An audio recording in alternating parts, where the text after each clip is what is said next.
सोचो, अगर पूरी दुनिया तुम्हें बेकार समझे, तुम्हारी गर्लफ्रेंड तुम्हें छोड़ दे और सबके सामने तुम्हारी बेइज्जती हो, लेकिन अगले ही पल तुम ऐसी ताकत जगा दो जिससे खुद भगवान भी डर जाए। यही कहानी है जियांग यान की।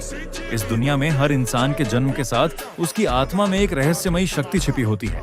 किसी को हथियार मिलते हैं, किसी को दिव्य जानवर, और कुछ चुनिंदा लोगों को ऐसी शक्तियां मिलती हैं जो उनकी किस्मत बदल सकती हैं। जियांग यान की आत्मा में एक लाल रंग की छतरी मौजूद थी। कहा जाता है कि अगर कोई इस छतरी के अंदर छिपी गोस्ट सोर्ड को बाहर निकाल ले तो वह एक लेजेंडरी गोस्ट सोर्ड इमॉर्टल बन सकता है। लेकिन समस्या ये थी कि ऐसा चमत्कार पिछले 1000 सालों से कभी नहीं हुआ था।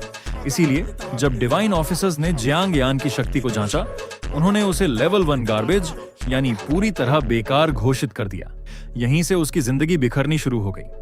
उसकी गर्लफ्रेंड येरान, जिसने अभी अभी S class divine power awaken की थी, उसी पल उससे रिश्ता तोड़ देती है। उसकी नजरों में अब जियांग यान उसकी बराबरी के लायक नहीं था। और जैसे ये बेइज्जती काफी नहीं थी, घुओचुन नाम का लड़का भी सबके सामने उसे लड़ाई के लिए उकसाने लगा। सबको लग रहा था कि जियांग यान अब खत्म है, लेकिन किसी को नहीं पता था कि उसके अंदर कुछ ऐसा जाग चुका था जो पूरी दुनिया बदलने वाला था।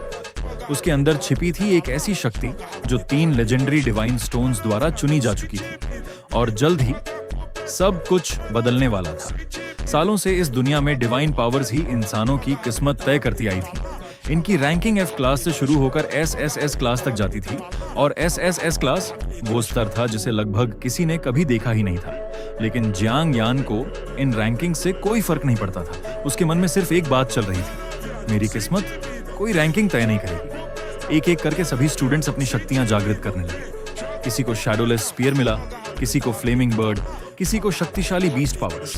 पूरा मैदान तालियों से गूंज रहा था। घुओचुन ने ए क्लास पावर अवेकन की, ये ईरान ने एस क्लास। अब सबकी नजरें जियांग यान पर थी, क्योंकि सबको उम्मीद थी कि सबसे बड़ा जीनियस कुछ बड़ा ही अवेकन करेगा।